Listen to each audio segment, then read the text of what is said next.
I never told my daughter about the room behind the grandfather clock. For 2 years, she schemed with a man who saw dollar signs where I saw family, and when they finally broke through the wall looking for my will, they found something that destroyed them both. I'm grateful you're here. Before I reveal what was behind that clock, comment, protect, if you believe some secrets are worth keeping until the truth demands them. Quick note, this story uses fictional elements to convey real lessons about greed, loyalty, and the price of betrayal. The message matters. There's a sound old clocks make when they're dying, not the ticking that stops cleanly.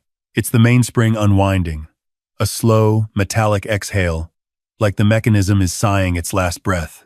I've heard that sound 10,000 times in my life, and it still gets to me. My name is Henry Callahan. I'm 68 years old. Most people in Savannah know me as the man who keeps time alive. Callahan's Clock and Watch has stood on Bull Street for 44 years, wedged between a flower shop and a law office, 3 blocks from Forsyth Park.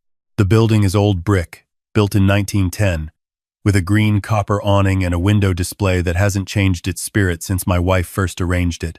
Pocket watches on velvet. A ship's chronometer from 1880. A cuckoo clock carved by a German craftsman who died before television was invented. Inside, the shop smells like brass polish, walnut oil, and patience. Every surface holds something waiting to tick again. I fix clocks. That's the simple version. The truth is more complicated, because my wife taught me that clocks aren't just machines. They're promises. Promises that time matters, that moments are worth counting, that someone cared enough to build something beautiful and wind it faithfully.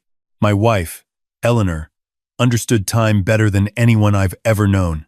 She was the one who started this business, back when Bull Street was still sleepy and nobody believed a clock shop could survive the digital age. People will always want something real, Henry, she told me on our first anniversary, her hands stained with brass cleaner. Something that ticks and breathes and reminds them they're alive. Eleanor passed 9 years ago. Pancreatic cancer. She was 56, and it took her in 4 months, diagnosed in August, gone by December. Our daughter, Claire, was 25 then. She flew home from Atlanta, sat by her mother's bed in our house on Gaston Street, and held Eleanor's hand through the morphine fog and the long silences. 3 days before the end, Eleanor asked me to bring something from the shop, a pocket watch, a Breguet from 1835, that we'd restored together. Our first major project as a couple. Rose gold case, hand engraved with ivy leaves, a movement so precise it still lost less than a second per day after nearly 2 centuries. She held it against her chest like a child holds a stuffed animal. "This is yours now," she whispered. "Eleanor, that watch is it's worth exactly what it needs to be worth." Her eyes, once sharp as green glass, were cloudy now. "Keep it in the shop. When the time comes, you'll understand." "What time?" "Understand what?" "You'll know, Henry. Trust the watch." I didn't understand. The morphine, I thought. The illness blurring her thoughts. But I promised. The way you promise someone who's leaving completely, desperately, without needing to understand why. Eleanor died on a Wednesday morning while I was holding her hand, and the church bells from the Cathedral of St. John the Baptist were ringing across the square. Claire sobbed until she couldn't breathe. I stood at the funeral holding that Breguet pocket watch because I didn't know what else to do with my hands. 9 years later, I finally understood what Eleanor was trying to tell me. She knew. She knew our daughter would lose her way, and she left me the only tool that could save us. The years after Eleanor's death were quiet. Claire moved back to Atlanta, built a career in commercial real estate, married a man named Thomas Whitfield. Thomas was 31, an architect, tall, steady, the kind of man who sketched buildings on napkins and remembered your birthday without his phone reminding him. He designed affordable housing for a nonprofit. Didn't make much money, but made a lot of difference. I loved Thomas the way you love someone who treats your child the way she deserves. He'd visit the shop, spend hours watching me work, asking about gear ratios and escapement mechanisms. He had genuine respect for craftsmanship, for things built to last. For a while, I thought Claire had found her footing. The restlessness Eleanor had worried about, that hunger for more, always more, seemed to have softened. Claire and Thomas bought a house in Midtown Atlanta. They came down to Savannah every month. Life felt close to good. Then 2.5 years ago, everything shifted. Claire stopped visiting. Calls grew short. When she did come to Savannah, the conversations felt like interviews. "Dad, what's your insurance situation? Have you had your heart checked lately? This building must be worth a fortune now. Bull Street is booming." At first, I told myself she was being practical. She worked in real estate. She thought in terms of property values and portfolios. But there was something in her voice, something cold and measuring, that reminded me of the way buyers assess a building they plan to demolish. Then she mentioned a name: Derek Saunders. "We hired a new associate at the firm," she told me over the phone in March, 2.5 years ago. "Derek Saunders, 27. Just got his MBA from Georgia State. Brilliant with numbers. He's been helping me restructure our client portfolios." Within weeks, Derek's name was in every conversation. Derek suggested a new investment strategy. Derek found an undervalued property in Buckhead. Derek thinks I should push for the senior VP position. Thomas noticed. "Sounds like this Derek runs the whole office," he said one Sunday at my kitchen table, trying to keep it light. Claire's eyes went sharp. "Don't be insecure, Tom. He's 27. He's just ambitious." The way she said his name, Tom, not Thomas, dismissive, almost cruel. My stomach turned. By summer, Claire brought Derek to the shop. "He loves antiques," she said. "Wants to see your collection." Derek was handsome in a forgettable way, gym-built, expensive haircut, a smile that arrived too quickly and stayed too long. He shook my hand like he'd practiced in a mirror. "Mr. Callahan, this place is incredible. The craftsmanship, the history, you don't see this anymore." But his eyes weren't on the clocks. They were measuring the crown molding, the original hardwood floors, the 18-foot ceilings. He was appraising the building. 2 days later, Claire called. "Dad, have you thought about selling the shop? Bull Street properties are going for $2 million easy." That was the first night I opened Eleanor's pocket watch and held it to my ear, listening to its steady tick like a heartbeat. "What were you trying to tell me, love?" Thomas called me in September of that year, late at night. His voice was wrecked. "She's having an affair, Henry." I tracked her phone to an apartment in Buckhead. Her car was there until midnight. She told me she was at a client dinner. My chest tightened. "What are you going to do?" "I don't know. I love her. But she looks at me like I'm furniture she's tired of." I told him what I'd told myself. Don't confront her yet. Not without proof. Not without understanding the full picture. Thomas thought I was being cautious. The truth was, I already suspected something bigger than an affair. Because the week before, Claire had asked me casually, over lunch at the old Pink House, how much I thought the shop, the house, and Eleanor's estate were worth combined. "Just for planning purposes, Dad. You're 66. It's responsible to think about these things." I'd done the math myself. The shop building, $2.1 million. The house on Gaston, $1.8 million. Eleanor's trust fund, $900,000. The clock collection, insured for $600,000. Retirement accounts, savings, miscellaneous, another $400,000. My daughter was calculating $5.8 million. Unlike the man in some story who waited years to act, I moved fast. Eleanor didn't raise a fool, and 44 years of clockwork taught me that timing is everything. You don't wait for the spring to break. You fix it when you hear the first skip. Within 2 weeks, I'd done 3 things. First, I called my lawyer, Margaret Chen, and began restructuring everything: new will, conditional trust, ironclad documentation requirements. Second, I hired a private investigator, Frank Hobson, ex-Army CID, now running a one-man shop in Savannah. Quiet, methodical, the kind of man who could follow a shadow without casting one. Third, I started my own documentation, but I didn't use a notebook. I used clocks. See, Eleanor had shown me something years ago. almost as an afterthought. The Breguet pocket watch, the one she'd held against her chest on her deathbed, had a false back, a compartment behind the movement, sealed with a mechanism that required pressing the crown at exactly 7:15 while simultaneously sliding the case back a quarter inch. She discovered it during restoration. Inside, we'd found a love letter from 1842, folded thin as a butterfly wing. "Every great clock has secrets," Eleanor had said, laughing. "You just have to know where to look." I spent that October preparing 4 timepieces. The Breguet pocket watch got the most critical item, a USB drive containing every piece of digital evidence I'd collect over the coming months. The grandfather clock in my workshop, a Howard and Davis from 1855, 7 feet tall, with a case deep enough to hide a family Bible, got a false panel installed behind the pendulum housing. Inside, copies of my new will, Margaret Chen's legal memos, and Eleanor's handwritten letter about the trust fund. A mantel clock, French, 1870s, with a removable dial plate, held printed photographs and Frank Hobson's surveillance reports, and a ship's chronometer from the HMS Resolute, 1890, its navigation compartment now housing audio recordings. When Claire visited that Christmas, she walked past all 4 pieces without a glance. To her, they were inventory. Dusty relics of her father's obsolete profession. She had no idea they were loaded weapons. Frank Hobson delivered his first report in January, a year and a half before the reckoning.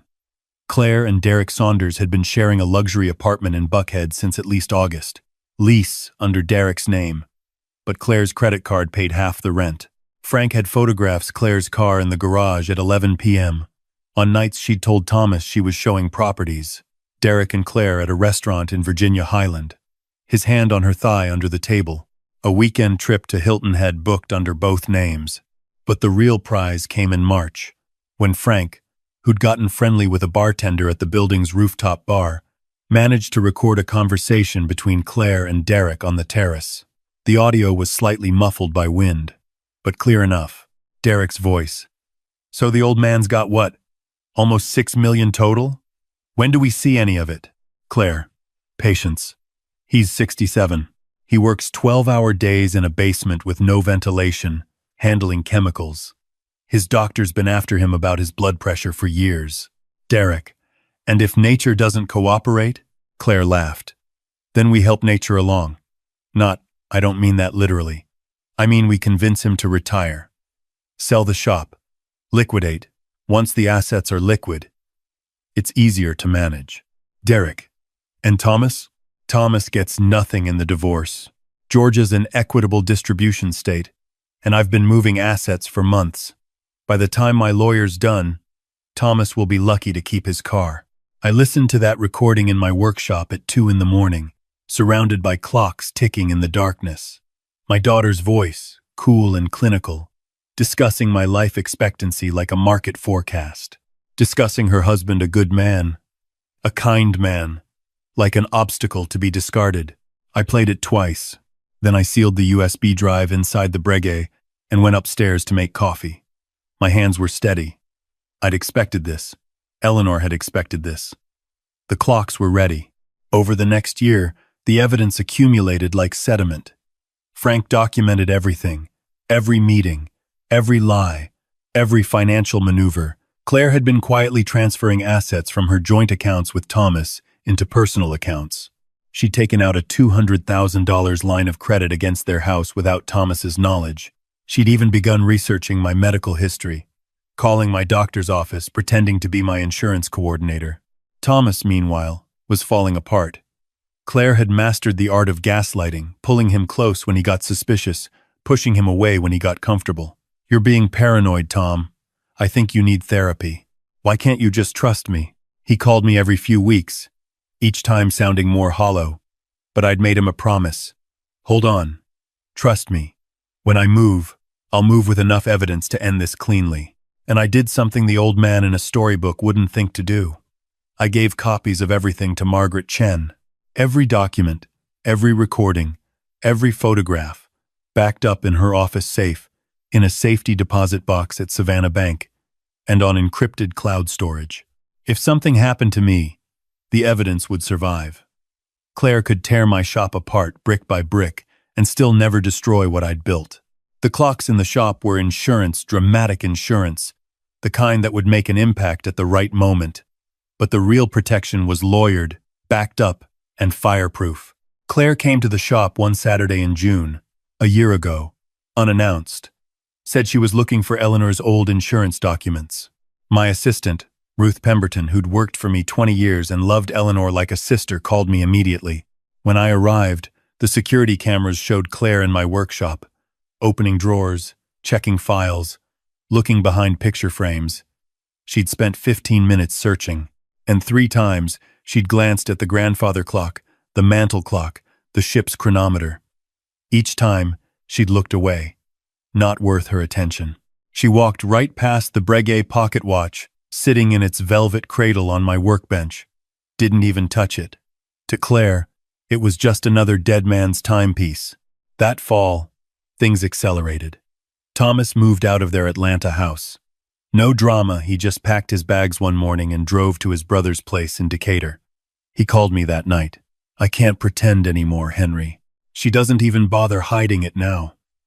Derek's cologne is on our couch cushions. Claire filed for divorce in November.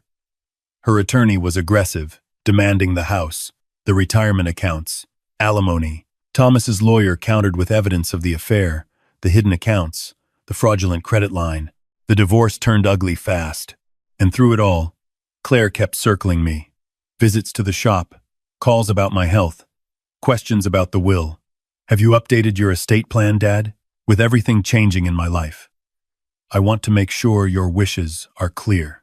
My wishes were crystal clear. She just hadn't heard them yet. I made the call on a Tuesday in January, 7 weeks ago. Claire answered on the second ring. Dad, everything okay? Everything's fine. I want to have dinner. You, Thomas, and me.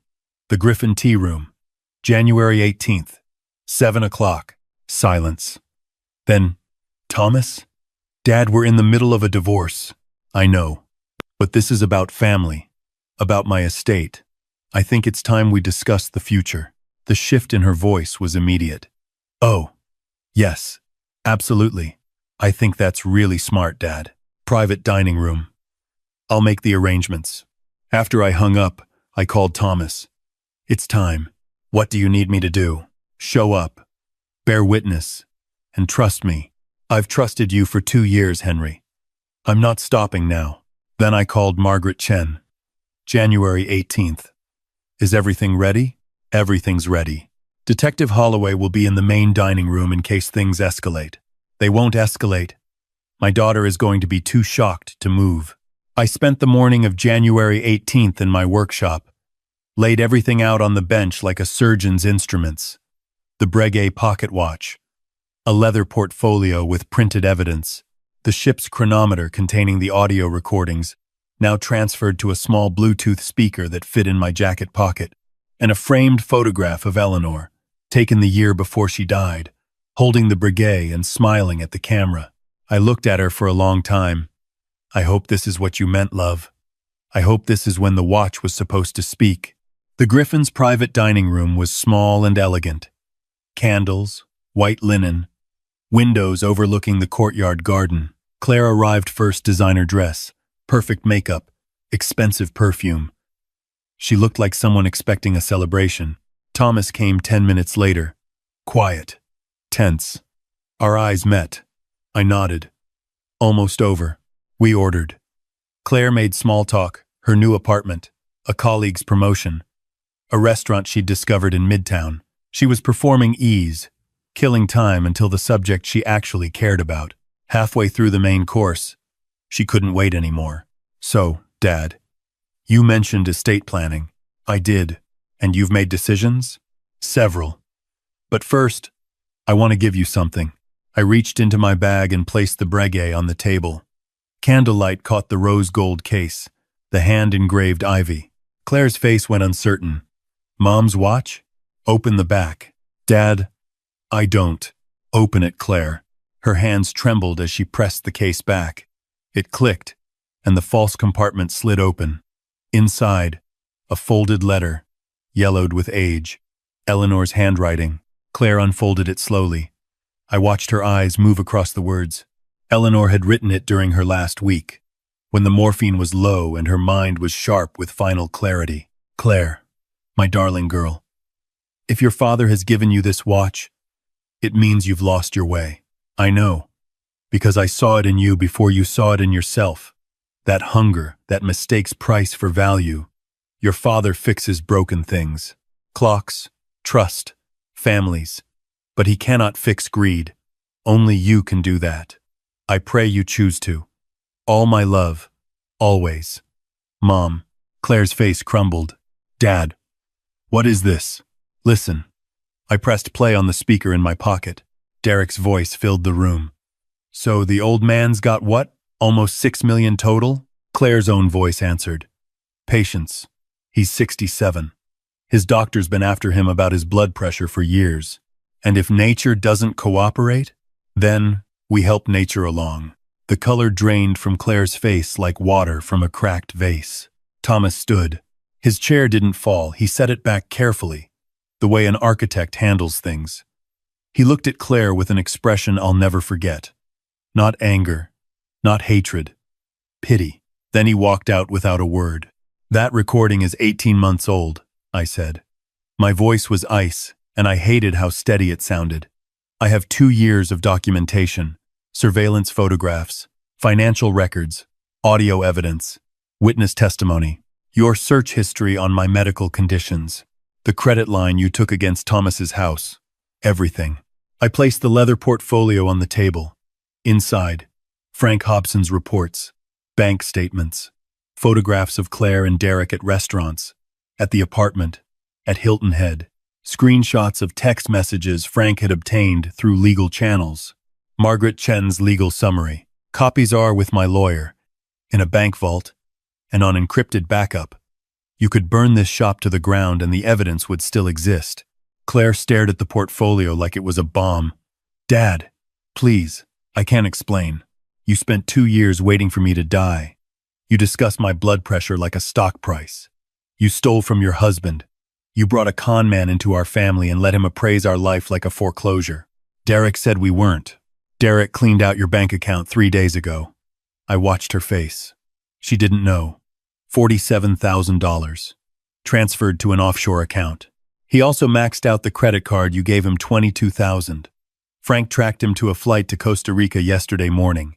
He's gone. Claire. She went white, then gray. Her hands gripped the edge of the table. The door opened. Detective Holloway walked in. Miss Callahan, I have some questions I'd like to ask you. Your attorney should probably be present. Claire looked between us. You planned this. The dinner, the watch, all of it. Your mother planned it. 9 years ago. She hid that letter inside a watch because she knew this day would come. She gave me the tool to protect our family. I just wound the spring. Claire broke. Not performative tears, the real kind. The kind that come when every lie collapses at once and there's nothing left to hide behind. I'm sorry, she whispered.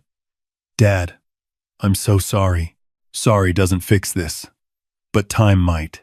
I picked up the Breguet, closed its compartment gently, slipped it back into my pocket. Detective Holloway will drive you to the station. Call a lawyer. I left her sitting at that table, Eleanor's letter still in her hands. Downstairs, Thomas was at the bar, staring at an untouched bourbon. It's done, I said. He nodded slowly. Does it feel like winning? It feels like surgery. Necessary and terrible. Thomas turned to me, eyes red but dry. You saved me, Henry. 2 years ago, I was ready to believe her, ready to think I was crazy. You kept me sane. You kept yourself sane. I just gave you something to hold on to. He finished the bourbon in one swallow. I got a job offer. Charlotte. New firm. Sustainable architecture. I leave next week. Good. Build something beautiful. I will. He gripped my hand. For all of us, the aftermath came fast. Palmetto Properties terminated Claire. The same week, ethics violations, client fund irregularities, Frank Hobson's evidence helped the DA build a case. Conspiracy to defraud, financial elder abuse, credit fraud. Derek Saunders was arrested at the Costa Rica airport trying to board a flight to Panama, extradited back to Georgia. Arraigned on 12 counts. He did not get away. Claire's divorce finalized in 3 weeks. Thomas got the house, the retirement accounts, and a clean break. Claire got nothing except the wreckage she'd built. Savannah talked. Of course it did. Small city, old money, long memories. For weeks, I couldn't walk to Forsyth Park without someone stopping me. Ruth fielded calls at the shop. I kept the door locked more often than not. Then, on a rainy Thursday morning, 6 weeks after the dinner, Claire appeared in my workshop doorway. She looked nothing like the woman who'd worn designer dresses and calculated my net worth. No makeup, hair pulled back. Wearing jeans and a sweater, I recognized Eleanor's old cardigan, the green one with the patched elbow. She must have found it in a box somewhere. Dad, I set down the clock I was working on. Said nothing. She held out a key. The spare to the shop. I don't deserve to have it. She placed it on my workbench. Then she sat in the chair, the same chair Thomas had used. The same chair every broken person who'd entered this workshop had used, and put her head in her hands. I don't know how to come back from this, she said. I don't know who I am without the lies. I built my whole life on wanting more. And now I have nothing. And I don't even know what enough looks like. I let the silence sit. Then I reached up to the shelf and took down a clock. A small carriage clock. French. 1860s. Beautiful case. But the movement was destroyed. Gears stripped. Mainsprings snapped. Escapement shattered. I'd been meaning to restore it for years, but never found the time. This clock hasn't worked in over a century, I said, setting it between us. Every part that makes it run is broken. Most people would throw it away. Claire looked at it. Can you fix it? Not alone. It needs new parts machined by hand. Weeks of work. Maybe months. I paused. You'll come every Tuesday and Thursday. 2 hours. You'll learn to use the tools your mother taught me. And while we fix this clock, maybe you'll figure out how to fix yourself. Why? Her voice cracked. After everything I did. Because your mother wrote that letter 9 years ago. She didn't write, "Give up on our daughter." She wrote, "I pray you choose to." She left you a door, Claire. I'm just keeping it open. Claire picked up the broken carriage clock, turned it over in her hands. Something shifted in her face. Not redemption. Not yet, but the beginning of something. A first tick, after a long silence. The trust fund stays locked for 5 years, I said. Conditional on demonstrated character. Margaret Chen monitors it. You can't charm your way through this one. I know. And Derek. I never want to hear his name again. I wound the breguet and set it on the bench between us. Its steady tick filled the workshop. 200 years of perfect time. Still counting. Your mother used to say that clocks aren't just machines, I told her. They're promises. Promises that time matters. That moments are worth counting. Claire wiped her eyes. I wasted so many moments. Then stop wasting them. Start now. She picked up a polishing cloth and began cleaning the carriage clock's case, her hands uncertain but willing. We worked in silence while the breguet ticked, and the rain fell on Bull Street, and Savannah moved forward around us. Above my workbench, Eleanor's photograph smiled down. I looked at her, at our daughter, at the slow beginning of something I couldn't name yet. Can you hear it, love? The first tick. My name is Henry Callahan. I'm 68 years old. I fix clocks. 2 years ago, I discovered my daughter was counting down to my death. I documented everything, hid evidence inside the timepieces my wife and I had restored together, hired a man who made sure no one escaped justice. And on a January evening, I played my daughter a recording she never knew existed. I broke her world to save it. Now we sit together in a workshop full of broken clocks, learning what Eleanor always knew, that restoration takes patience, that some mechanisms need to be completely disassembled before they can work again. That time is the one thing you can't cheat. Claire comes on Tuesdays and Thursdays. She's learning to file brass and true a gear train. Her hands are getting steadier. The carriage clock is starting to take shape. Thomas writes from Charlotte. He's designing a community center for veterans. He sounds like himself again. Derek Saunders sits in a Chatham County holding cell, awaiting trial on 12 counts. He is not in Costa Rica. He is not free. He is paying for what he did. And Eleanor's Breguet pocket watch sits on my workbench, ticking faithfully, keeping time the way it has for almost 2 centuries. A clock with a secret compartment. A wife's final gift. A father's last resort. Some people measure wealth in dollars. I measure it in ticks. Steady, reliable, honest. Every second counted. Every moment earned. If you've stayed through this entire story, I hope you never have to live it. Don't let money replace love in your family. Don't ignore the signs. And if someone you trust starts asking about your will more than your well-being, pay attention. Act sooner than I did. Eleanor used to say, I fix broken things. She was right. But the hardest thing I ever fixed was the truth, and the clock is still running. If this story meant something to you, drop a comment below. And if you know someone who needs to hear it, share it. Because the best time to protect your family was yesterday. The second best time is right now. Thank you for listening. Thank you for staying. And remember, every broken thing deserves a second chance. Even us.